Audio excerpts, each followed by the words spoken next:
Hello, I'm Randy Frost, and I'll be conducting the Bowen Center Clinical Conference on Friday, January 13th at the UDC Law School, 5th floor.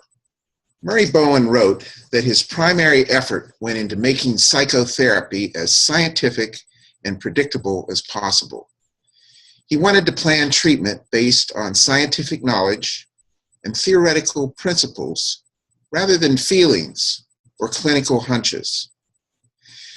At the start of family research at the National Institute of Mental Health, he elaborated a hypothesis about the origin and development of schizophrenia. Psychotherapeutic principles and techniques were developed for each clinical situation. The hypothesis also predicted the changes that would occur with the psychotherapy. When research observations were not consistent with the hypothesis was modified to fit the new facts, the psychotherapy was modified to fit the hypothesis, and new predictions were made about the results of the psychotherapy. Strict adherence to this principle, he wrote, resulted in a theoretical therapeutic system that was developed as an integrated unit with psychotherapy determined by theory.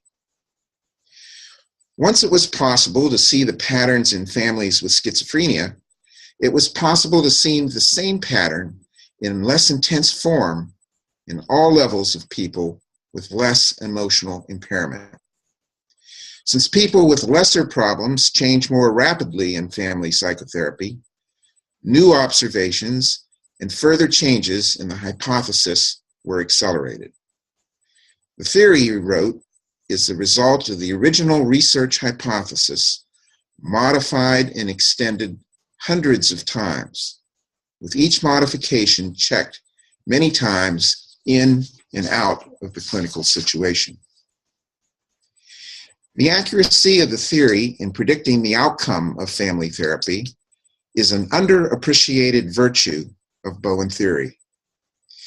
This clinical conference will use the theory retrospectively and prospectively to assess two clinical families with very different outcomes thus far. In both families, there was a significant amount of unresolved emotional attachment to the parents' families of origin. The degree of unresolved emotional attachment governed the intensity of emotional process in each family over time. In one family, the clinician did not adequately predict the possible outcome of the unresolved emotional attachment in his clinical approach. In the second family, the clinical implications of the unresolved emotional attachment have been better understood and addressed thus far. The variation in outcome to date provides evidence of the importance of using theory to inform the practice of family therapy and accurately predict its outcome. I look forward to seeing you on the 13th.